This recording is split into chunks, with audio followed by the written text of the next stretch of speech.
back again, like we never left. We're here. We're here We for never you. leave. We're Really. always here for you. Just listen to the old ones. When it's been a while, Listen to the old one. listen to the old ones. Find your favorite. Listen to that on a loop, and then wait for a new one. And here we are. It's Pedal Pushers. We're back. Zach and Matt, ready to go. How are you, bud? I'm good. Yeah? I like when I can do this Yeah? and then do that smack sound that we like. Yeah. You do it. Oh, you don't want to make the noise. Man. I can't not do that. It's like you and McGregor on the set of Phantom Menace. Right? You're just doing the lightsaber sound the whole time? Who could blame him? They just re-released it in the theater, 25th anniversary of the Phantom Menace. Oh, it's coming out. It's not. No, it's out now. It's out now? Yeah, it made like $14 million last weekend. Oh, man. I got to go see it. I know, man. Anyway. Yeah. How you doing? I'm doing wonderful. I got a fresh cut. I'd missed an appointment because I was sick. So I looked a little homeless dad. I look like Bruce Valanche, if you know who Bruce Valanche is. That's always my joke. I look like Bruce Valanche because I think that's a funny reference. But I got and homeless dad, that's sad. Homeless dad. Yeah. It's like, it is. Damn. That is sad. Isn't that the character that Thomas Jane plays on Arrested Development? Oh, I don't know. You ever watch Arrested Development? Nope. I like Thomas Jane, though. Oh, he was the Punisher. Yeah, he's great. He was great in that. But yeah, I think he plays a character that does this. Yeah. If you haven't seen it, you know what I'm talking about if you've seen Arrested Development. Okay. That's great. Whoa. All right. So what do you want to talk about today, man? Well, I think we should actually talk about pedals. You want to actually push some pedals on the show today? Yeah. Not ours. Well, what? No, let's talk about ours. We sometimes get in the weeds because we love gear so much. Mm-hmm. We love all kinds of gear, so we want to talk about everything, and then we forget, hey, we should talk about Mythos a little bit. That's what people are here for. Yeah. At least I think most of the people are here for that. Well, except when we do we got to throw some more clickbaity things in the next one will be like, clickbaity. You won't believe what we discovered with one weird trick with your synthesizers. I don't know. No one would click on that. Never mind. They might. One weird trick with your synthesizers? Yes. Okay. All right. That's going to get him. That's going to put butts in the seats. Yes. All right. No, clickbait for Mythos. What's the clickbaitiest thing you can think of for Mythos? Like for this episode? Or any headline. Yeah. Oh, any headline? Yeah. Mythos discovers fountain of tone youth or something. I like that. Yeah. Really dumb. No. That was good. Anyway. That was good. That's the thumbnail. But what we're gonna talk about this time, this episode, is going to be just what's happening and where we're planning on going in 2024 and beyond. Yeah, it's a little. We've been talking a lot about like how the year's been going. We're almost halfway through. It's May. It makes me sick. It's incredible how fast time flies. It's incredible. Days are long, but the years are short. That is how that works. So we were kind of taking stock in that and looking at the roadmap for the rest of the year. And there was kind of some trends emerging. And I asked you a question about that, and we got talking about it. And I thought maybe that would be a good episode of the show. Yes. A little inside baseball. But what I want to know is, first of all, how's the Herc doing out there? Herc be good. I'm excited. Herc good. It feels really good that we've got a bona fide hit on our hands. Well, I mean, it feels that way. Yeah, I think that so. The shipments. I think we've done 3 big batches. 3 big batches. Oh yeah. And they've all completely sold out to dealers, and that's been fantastic. Mm-hmm. We are hopefully in the coming weeks we'll be like ready to have them kind of sitting on the shelf. We've said that twice. Yeah. And it has not happened yet. Well, fingers crossed. You know, there's like the planning that goes into just getting everything for a pedal like this, because there's a lot of little bits and bobs. A lot of bits. The enclosures and all that stuff. Yeah. We're hoping that it's just going to continue to be, it's the best seller that we've had, in 1 year's time. It's the best launch we've ever had. Yeah. And I hope that trend continues. A lot of the people that I see, because I'm always lurking on that Pedal Show's Facebook group, which is probably the most active and positive guitar space that that's the key word right there. But there's a few curmudgeons, but for the most part, everyone's all good. Helpful and hanging out. Yeah. And the Herculean Deluxe gets brought up a lot in conversation, and I'm so grateful for it. And thank you to everyone who's ordered one. I think my favorite part about it is I've only seen a handful show up used. That's great. Or at least, in reverb. Yeah. I don't know. And that's the best way for us to gauge that. Yeah, it's like that barometer, like the how well something does. Usually you can tell if there's few used ones floating out in the space, then it's people like it. Yes, they do. And I just put one on my board. My dad just put one on his board. So we're rocking it. It's good. Yeah. So, we have got a calendar for the year. We hit our mark with the Herc. That was going to be our big release for the first quarter. And we're barreling towards June, and last week we did some prototyping. Yeah, boy, did we! And I think it was 3 new pedals. It was. And we will not discuss any details on those, unless you want to. Do you want to tease one of them? First we have and then there's the no, and then there's the. Wow, I can't believe you said that. Right? That's insane. I know. No surprises anymore.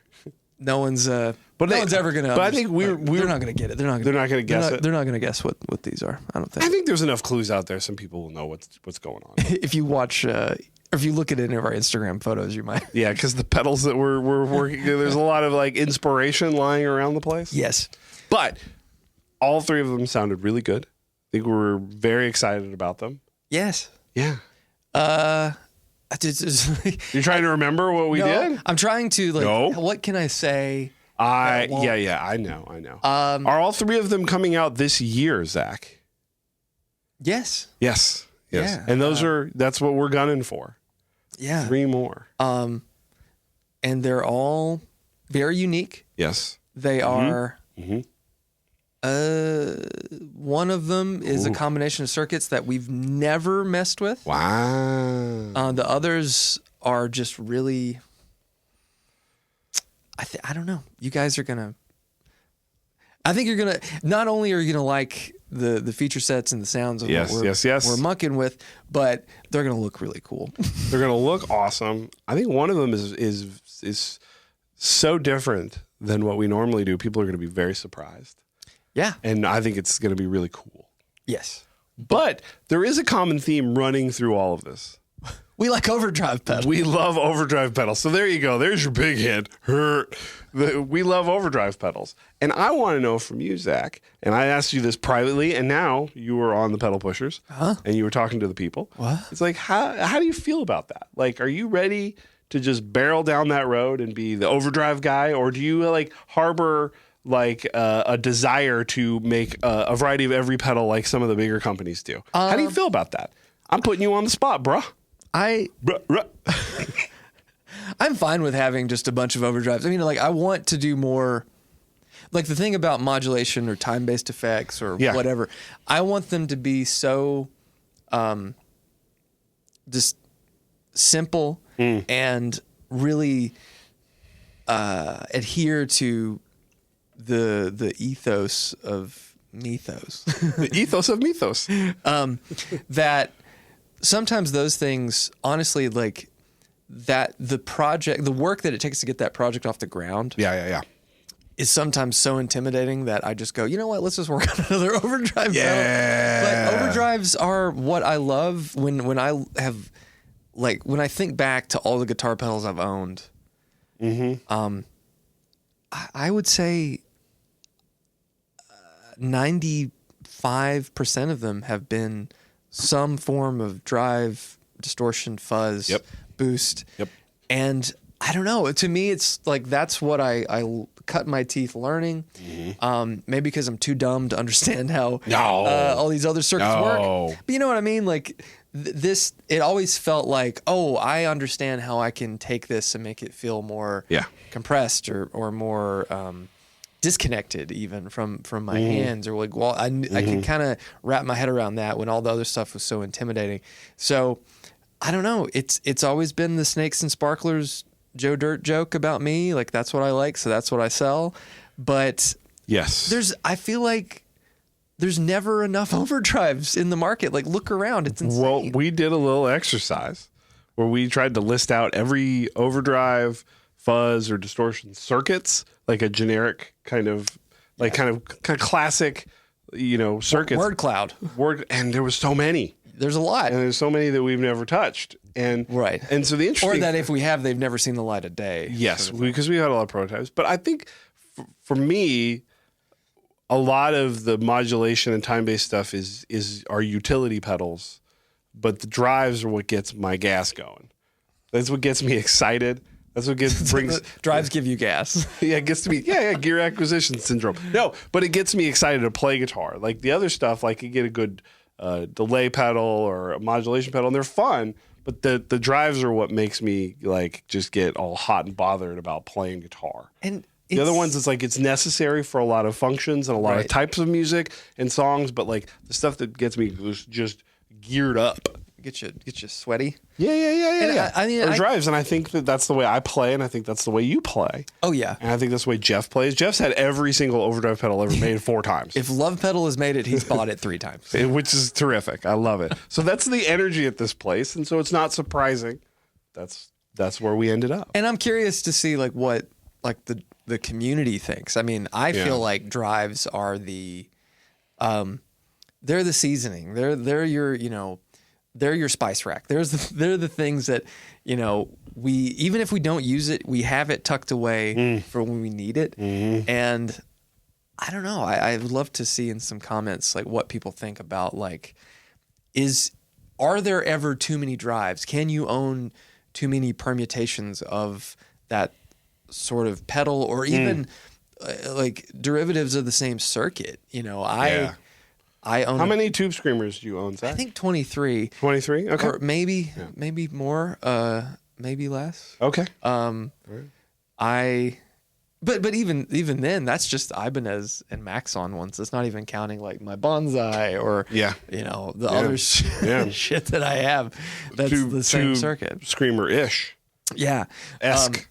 But I think that we are the drive guys. That's kind of our whole bit. And I think that is a place that we got to. It's not a bit. No. It's an honest. I think that's the place that we got to when we were having this discussion, because occasionally I'll say, hey, why don't we make this kind of pedal? Or what if we did this? Or do we need to spice things up by tossing this in there? And I think sometimes when you go down that road, for a business, it starts sounding interesting because you're like, oh, we diversify this and maybe bring in this new audience. But again, what actually gets us excited to finish the circuit, tweak the circuit, listen to it, it's usually going to be some sort of drive pedal. Yep. Because that's what actually gets us going, not only playing, but just the creative process. And that journey is very, very exciting. It's not like that we don't want to do these other things, but it's funny on a day-to-day basis. That's the stuff that gets us going. Yeah. Yeah. Yeah, I agree. And it's just to me, it's the funnest style thing to tweak and work on, to breadboard, to modify, because the Oracle, as an example, or the Fates, a lot of the process when it came to fine tuning that and creating something was more about the utility of it. Yes. Or altering really minute details that nobody's going to really notice, little hiss, or altering the slight amount of depth or the center point on a pot. And I do that on drives too, but it's a little bit more fun to alter the clipping and see how this makes it feel so much more compressed, or if we change this cap here and this filter, and then it goes from sounding real full to a radio, or there's so many ways to dive into that circuit and create something new. And I think that's kind of where a lot of the guys who get really heady about old school style fuzzes, that's that drive for them, because I mean those circuits are even more dependent on the smallest modification. At least that's when I look at those guys. That's the thing that I see that through line with all of them. It's like, oh my gosh, this fuzz, if I change this one resistor, then it sounds like this, and that's, how they're able to sell and survive on that sort of. And that's an entire, world, which is really exciting. Should we do that? I don't know. I mean, that's part of what I wanted to do on this episode is talk about that. Like if we kind of have realized we're the drive guys and we do drives and fuzzes and distortions, should we sort of double, triple, quadruple, quintuple down on that and just go make everything? Should we make every circuit and kind of not ignore that other stuff, but kind of just go, okay, this is what people want. This is what we get excited about. It's like a focus thing. It's like, because you've had other, stuff that we've talked about or worked on and they've sort of lingered. And I wonder, are people sitting around like wondering when we're going to come out with these suite of effects that a lot of these companies do when they start growing and getting bigger? Or are people kind of expecting this from us because that's what we do and that's what we like? Yeah. And I'm asking the people, so I will find out maybe in the comments or maybe not, or you can text Jeff. I think, we'll put Jeff's number up on the screen. Yeah. I'm fine. There's no cough button. I have one for dipped in tone. You have a cough button? Mm-hmm. What is that? It's over there. Oh, okay. Okay. But yeah, I'm curious to see what people expect from Mythos, because to me, the thing that I see the most is either, hey, we put a Mjolnir and a Chupacabra in one box. I get that. Or maybe like, the Olympus and the Mjolnir, or the Mjolnir and a Mjolnir, or Mjolnir and a something. It's never, not never, but it's less often that I see people saying, hey, when you're going to make a DoD 250? Okay. Got it. Yeah. And then the thing that most of the time when people are asking for standalone stuff, they're asking for when are you going to make a reverb or a flanger or those sort of things. And I think that's, I want those things. I want to work on those things. But also, the things that people buy most of the time are going to be boost, drives, fuzz, and to a lesser extent, distortion, I think. Yeah. Mainly because they're cheaper. Yes.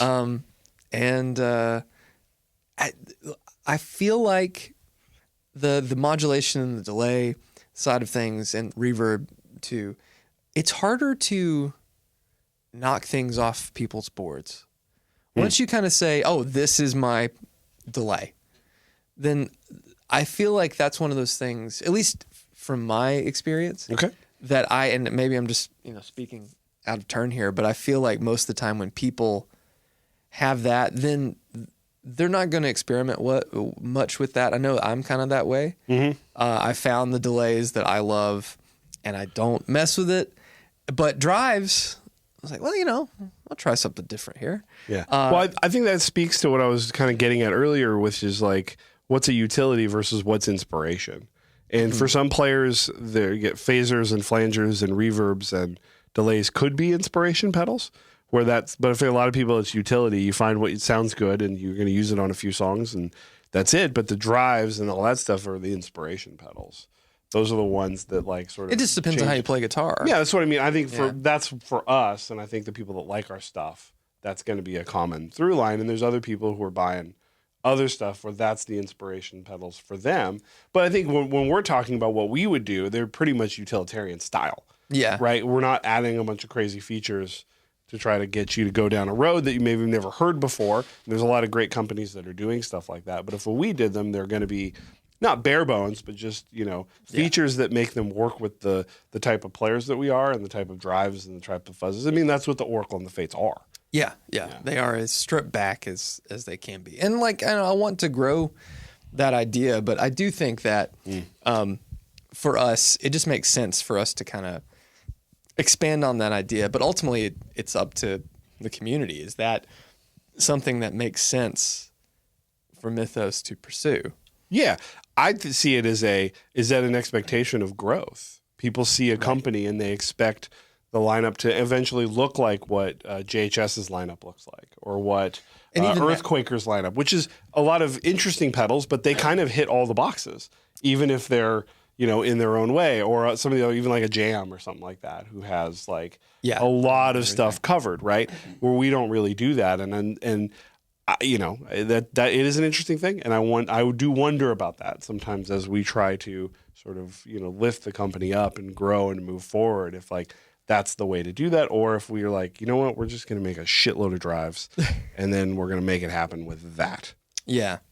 Yeah. I don't know. I feel like we're in a weird position where we have the freedom to do what we want. Yes. We're not boss. Nope. We don't have to have all these things. But I feel like even boss is a lot more experimental in what they are, putting out. I mean, they do their bread and butter too, but then like sometimes they'll have weird, drives, those sort of things. But yeah, it's curious to think about it because, like I was saying, I think that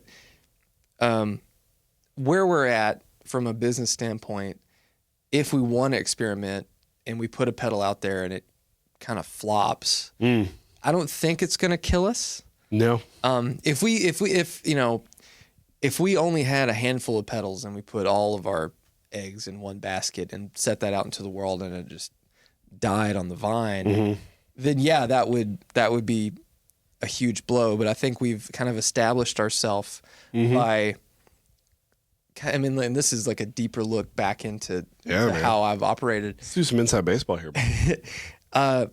I've been very cautious with everything so that we can take those risks. I can take those risks, even when they are so heartbreaking to like put something out into the universe and people go, I don't get it. And then they don't buy it. And then let's talk about that.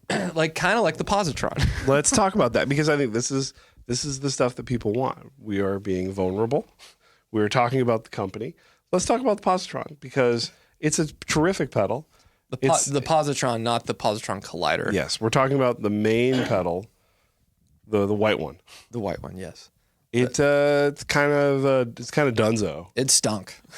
It didn't hit. It sounds awesome. I love it.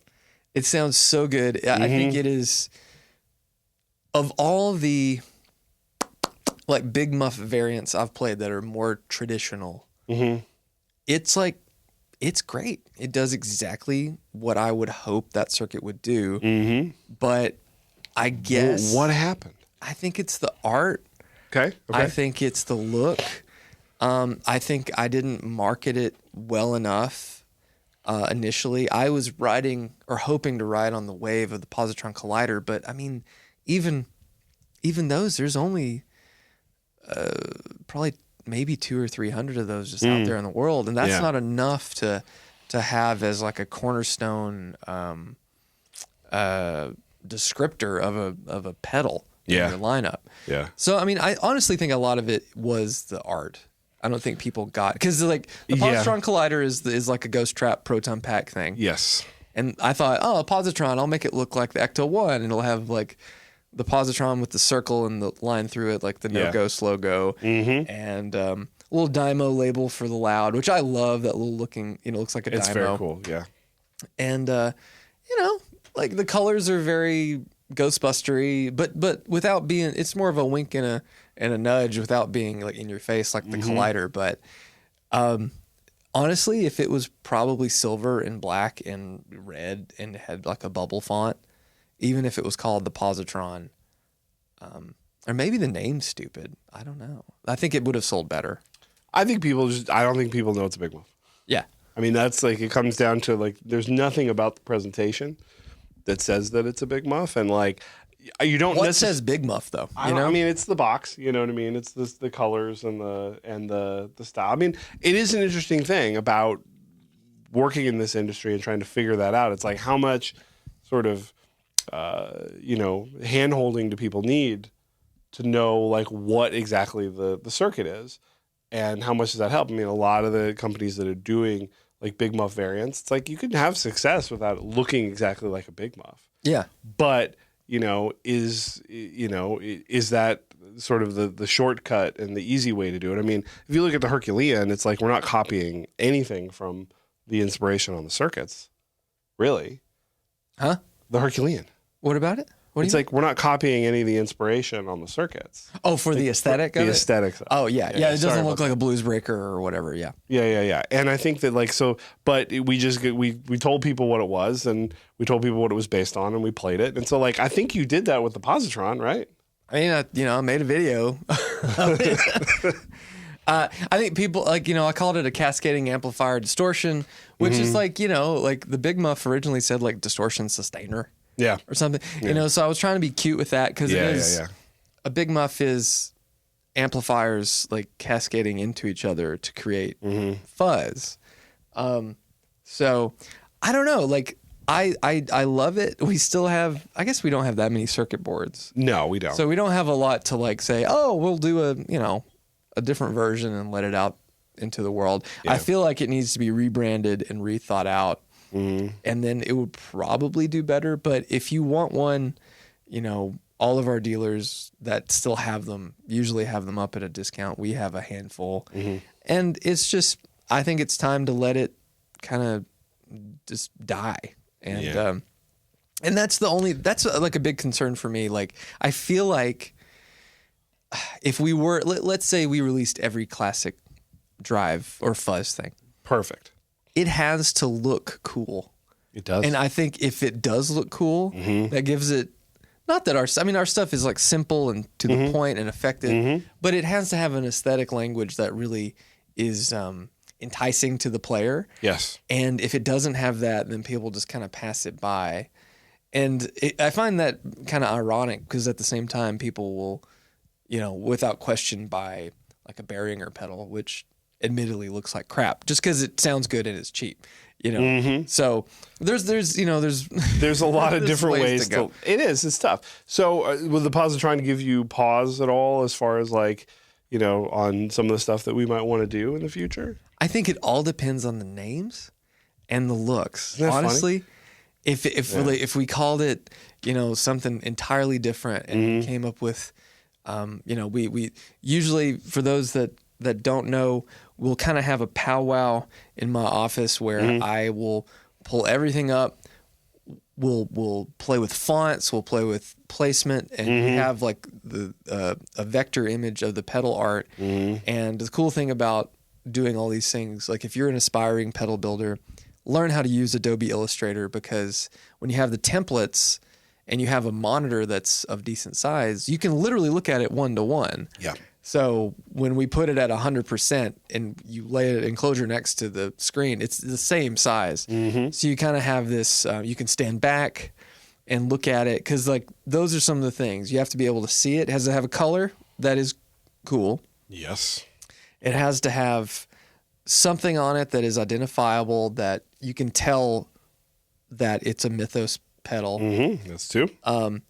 And you have to be able to identify it from 10 feet away, I think. There you go. Those are the three things. To me, those are the things that matter the most, because if you can't look at grab that Joey Mjolnir over there, that's the high road. You said Joey, and I said Joey, and then I Mjolnir. stopped listening. Okay. I think this color combination. Yeah. Immediately, if you've seen this at all, you're like, oh, I know what that is. And I think that's the same thing that's true with a lot of pedals. I mean, this is not a normal tube screamer, but you see this and you see that shape, and you're like, it's exactly. some sort of Ibanez. And we worked really hard on that over the years to get our pedals to that point. And I think that's we're still working on that. I mean, there's so many little things that we want to do to fine tune it. Honestly, all the pedals we currently make, in my opinion, could have a graphic overhaul. Oh, and not in as an extreme way that I've done in the past, which admittedly, when I look back and see all the old pedal art, Robin Ford having an Argo on his board with the old pedal art. Does it make you want to die? Yeah, a little bit. A little bit? Yeah, I figured. Yeah. Because it just kind of sucks, because no one will know that. Well, I mean, you'll see Argo and you can go, oh, Argo, and you search it and you'll find us. But it kind of sucks that it took me that long to find a design language. I mean, we have one now, so it works. So it is interesting. So, we are in an interesting spot there. I think the through line for me, when we're talking about all this stuff, is that what makes us actually want to come to work and get excited about doing stuff. And Cheetos. Oh my! Do we have any in here right now? Not right now. Oh my gosh! I mean, I'm not a Cheeto guy. I know. You know, I'm not a Cheeto guy. I don't buy the baked lay pack knowing that Matthew won't eat these. I get them because it's the healthiest option. You sure that you're not buying stuff because the way I put it away? No. I there have been times where I do that. Little sidebar. Sometimes when I go out to eat with the fam, Morgan will want to take a sip of my soda or Graham, and sometimes I'll just like get something I know they don't like, so they're like, "Wow!"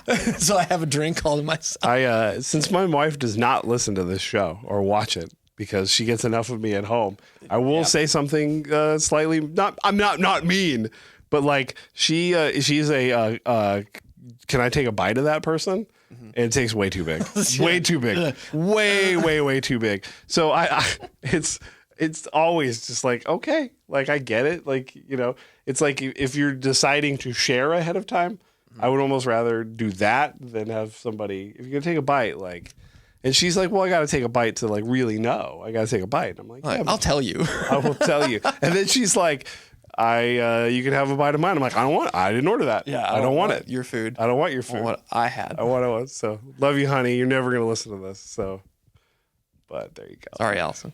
There you go. But no, I think that what I was saying is that like, no matter what, it has to be stuff that gets us excited to come to work every day. And I think that people will know that based off of how we talk about it, what the video is like, the way we get excited about things. Like if we're crossing things off a list, just to cross it off a list, they're going to know. Yeah. They're going to know because we do this, right? Not every company does this. They don't do all the videos and all the Instagrams and all the YouTubes, and they just put the stuff out there. And maybe they do like a little talking head demo stuff at the very beginning, but we're all over the place with this stuff. And you'll know if we're not excited about something. Yeah.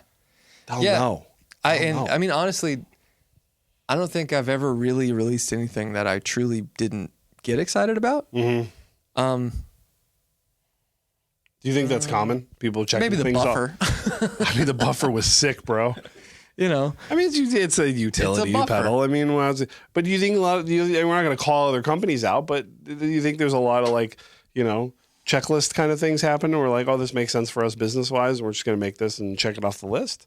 We're not saying anything mean. That's a viable business strategy. I don't know if people like think of it like that. I think people look at their lineup and say, you know, where is it missing, and then they fill in a gap. Where are the holes? I need to fill holes. Yeah, without being too. Yeah. Be too crass about it. Well, I'm trying to think of how to say it. I don't think people. Like I know a lot of gear community people. Mm-hmm. And like there are some people that are nuts. Like Josh Scott is a nut. Like he knows so much about pedals and like, yes, he is, where they were used and like, the circuits based on or how it works or all those things. He's into it, living, breathing it. And then you meet some gear people who own gear companies and they just run a gear company. Yeah, they're not like excited about.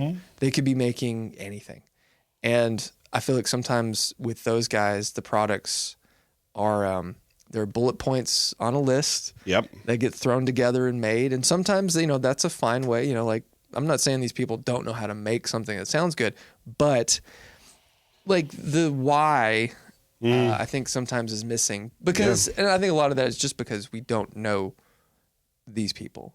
Yeah. You know who Josh is. Well, Josh banked his whole reputation on that stuff, but it also easily comes across that he loves all this stuff. Yeah. And so that's why that can work. It's because he's into it in a way. And then, but that's a marketing strategy. It is. It's like, I'm going to be front facing and I'm going to tell you why I love all this stuff. And you're going to buy these things because of how excited I am. Yeah.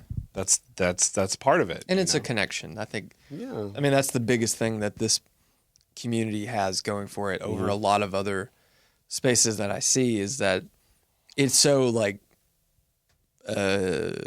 not personality driven, but like having a connection with the owner or whoever from a company really is almost as valuable as the sounds and stuff that the products have. It's trust. Yeah, it's trust. You know, that's trust is that they trust us because we get them excited about playing guitar. I think that's the most important thing to me is the people that watch the show, people that listen to us, people that buy Mythos is like the goal is for you to play as much guitar as possible. I always say that. And so for us, that's the number one thing that we want to come across is that you get into this stuff. And if it ends up being that we only come out with drives and fuzzes and maybe some distortions, that's the energy that we're putting out into the universe, and that's what's going to get people excited about playing guitar, then that's how it's going to be. Except we definitely need to do a flanger. Oh, I want to do a flanger. I want to do a plate reverb. I want to do a tremolo. Yeah. You know, even though tremolo, honestly, of all the things, tremolo is probably my least favorite. You know, because I brought it up recently. I said, what about a tremolo? Because it seems like natural to sort of like fill in the gaps as far as like the next thing after. I mean, maybe this is another question for the comments, which is like, you know, we've got a delay, we've got a chorus. Like, what feels like the next one on there? Is a reverb? Maybe. I mean, the thing tremolo. See, my problem with tremolo is that, like, I like it fine. But if given the choice, I mean, the tremolo on the Vintage Deluxe 2-Rock sounds great. The tremolo on the Joey 2-Rock sounds great. But if you said, hey, you can use tremolo or a phaser, I'll be like, I'll use a phaser. Okay. Or, you know, a chorus or a flanger. Because it just doesn't get me too excited to have that movement there. Because I want more happening. Yeah. I like harmonic tremolo way more than bias or optical tremolo. Because there's some juice in there. Yeah, it's chunk. It's a bit more interesting. Yeah. So like my ideas for a tremolo pedal, I think are altogether boring. Okay. And because what I would want would be really straightforward and simple and just like immediate. Like if you have to like look at a manual to figure it out, then it's like that's not what I want. I mean, that's a through line with all of our products. But so I could see sense. Like, you know, like I could see with a reverb, it's going to take a digital thing. I mean, obviously you can't like make a pedal. Oh, well, sorry. You can put a spring tank. Yes, you can. In a pedal. People do it all the time. I don't want to do that. I don't like spring reverb in comparison to like plate. Okay. I think like a plate reverb is more interesting. Most amps have spring reverb. Even if it's not great, I think it'll be probably as good as most pedals would be for like, you know, a reverb effect just as a subtle thing. But to me, I would love to have a killer plate reverb, but that's going to take DSP. That's going to take hiring somebody who knows how to code DSP. I think we finally got to the part which is the most interesting. Is there's three of us here. Yeah. And thinking about all the work that goes into it, you know, this is an anecdotal thing that I just thought of. But I wonder, like, you know, if it's the smaller operations are mostly overdrives and dirts for that reason, and then to sort of like expand onto the other stuff, that's when the operation gets bigger and there can be more people involved in trying to design that stuff. I think it's kind of where you start out from, like how you've begun your pedal building journey. Got it. Because you look at guys like Matthews Effects, who he had been coding digital chips for a long time, and so like that's part of his wheelhouse. But I'd say most guys who are in any way like us, they start by modding tube screamers and those sort of fuzz faces and things, and not going, you know what, I'm going to code an FV1 chip and make my own delay pedal. That's what I was thinking. So if the people out there want all that stuff from us, you got to just buy an ass load of drive pedals from us. Then we have so much money, we can hire more people. And then you can start designing that other stuff. I mean, I want to design those things. It's just like finding the right thing. Like, it's hard to get excited about that because I don't know with all the things outside of drives. And this is kind of going back to what I was saying before. Like, I'm willing to let that kind of, if it just sucks and it doesn't do anything, kind of like the positron did. I don't think the positron wholly sucked, but it didn't sell very well. I think we only made like maybe one big batch of those, maybe two. Like, I'm okay with that because it's such a low investment. But, if we spend $2,500, $5,000 developing a reverb that I like and I'm really invested in, and then we let out in the world and then that dies, you're going to be unhappy. That really sucks. Yeah.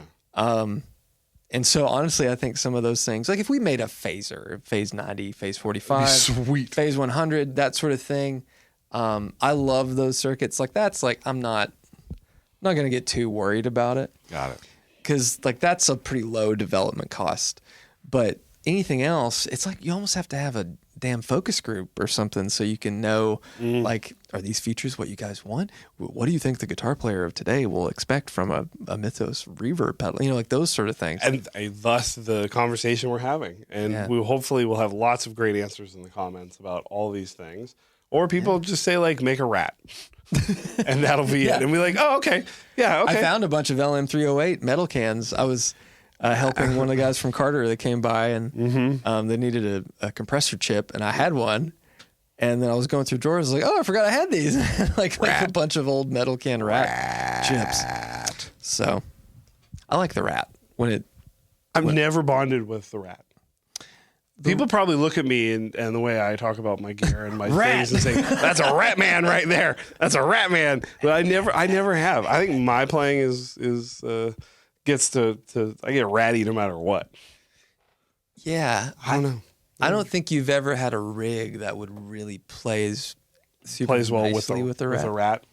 Yeah. Like, that makes sense. Like if you had a telly with well, you have your telly, but if you had a telly and like a Vox with a rat, it's kind of like, it's cool. It's a good combo. Yeah, I hear you. But like, certain things with a rat, just like, oh, this kind of sounds like dog shit. Well, we're going to make a rat sounds good with everything. I mean, I like the rat. I'm not saying, it was an easy example. Yeah. Do you guys want a rat? No, just put it in the comments. I mean, let us know. Like, I think that's the most important thing about all this is having an open conversation. It's kind of this, the same sort of thing. We're being vulnerable here, folks. Yeah. Tell us what to do.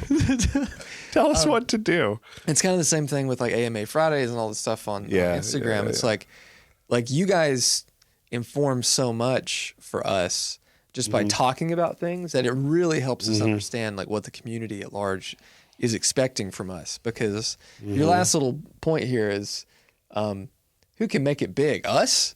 Like, I see Mythos growing. I don't know if I foresee it ever being as big as JHS or Earthquaker. Yeah. Really, there's no one bigger than that in this space. I don't even legacy brands. Yeah, I mean, there's Boss and all that stuff. But I feel like domestically, Earthquaker and JHS probably outsell almost everything else except for maybe Boss, Electro Harmonics, and any of the cheap brands. Because those, like any of like your super budget brands, they probably sell. Who else is close to that? Like Strymon?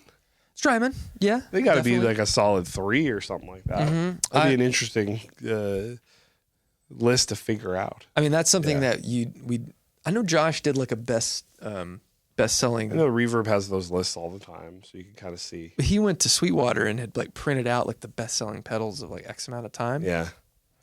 And I mean, that's wild. I mean, really, you have to like look at those gigantic retailers because that's the only. I mean, it's all numbers. It's just a giant numbers game. But like, it is. I want us to grow. I don't ever want to be that big. I feel like if I had too many people to manage. That's my job. Well, yeah. Even then, it's like, I don't know. The goal, I think, is always, this is what I always talk about, whether I've said it on any of the podcasts. This is fun. Let's do this for the rest of the show. Is like, what do you want? Like, what do you actually want to do when you come to work every day? And the bigger you get, things change as far as like what you're actually going to do every day. Yeah. And most days we want to be able to say at 2:00, let's go to Sam Ash. Yeah. And you get big enough, it's harder to do that because you have like financial responsibilities and all these things and you got to plan it. After we wrap this up, let's talk about Sam Ash for a second. Okay. But that's sort of like, I think that kind of is the encapsulating sort of through line for this, which is that like, what do you want to spend your day doing? Yeah. And like, what do you want to, and the question that I have is that like, do you change that in order to get big? Mm-hmm. Because can a pedal company get, grow, with being sort of hyper-focused or known for being really good at one thing versus like having this like big lineup of diverse, or you hit every box in every category. It's an interesting thing to sort of figure out. Like, how do you get there and what companies do that kind of thing? And then like, where do we go? If we said we're the drive guys, like if you want good overdrives, you want good dirt, you want heat on that guitar, you come to us. And like, how far can we go with that? Yeah. I mean, it feels like the right thing to hitch our wagon to, but I don't know. You guys have to let us know. I mean, I want to come to work and just have things to do and be focused instead of, sometimes I just feel like I'm spinning around. I don't know what to do. Yeah. And then I'll tell you what to do. Yeah. And then you kind of like stop me from spinning and point me in a direction. Yeah. But yeah, I don't know. I think we'll find our lane. I think we're on the precipice of like the brand really growing. It's just finding the right thing to push us over that hill. Yeah. But I'm excited about it. I am too. And I'm excited about the pedals that we do have coming out this year and beyond, because we, of course, have even more than that in the works. There's too many in the works at all times. A lot of it is just what comes together is like... I forgot some that we haven't even... What? Yeah. I've got to get new prototypes up for this year. Oh, gosh. Man. I just thought of another one. Hopefully we're thinking about the same thing. Because I was like, well, that's 4 or maybe 5 for this year. We got a lot. Ooh, baby. But anyway, let us know what you think in the comments. But before we kind of wrap it, because we haven't even hit an hour yet, and that's okay. This is probably more than enough. But I just want to, let's see, it is May 8th as of the recording of this. Yeah. Sam Ash is closing its doors. Goodbye, Sam Ash. We kind of talked about this on our live stream, but I just want to put this out there. They have discounts. Yes. They were not great when we went on the first week. 5%. Yeah, 5 to 10 on some stuff. And they were not negotiating yet. No, they weren't negotiating on anything. Negatory. So if you want anything from Sam Ash, just maybe go by, poke around. But wait, because they're just going to keep dropping those prices. Yeah, but when do you pounce? I don't know. When it gets to the price you can afford, I guess. That's probably always the best. That's probably always the best advice. But and I'm not saying this because I want anyone to get one over on Sam Ash. That I'm delighting in the fact that a business that would have been open for 100 years is closing its doors. But there ain't no deals yet. Ain't no deals yet. No. So But maybe you have your eye on something. I do.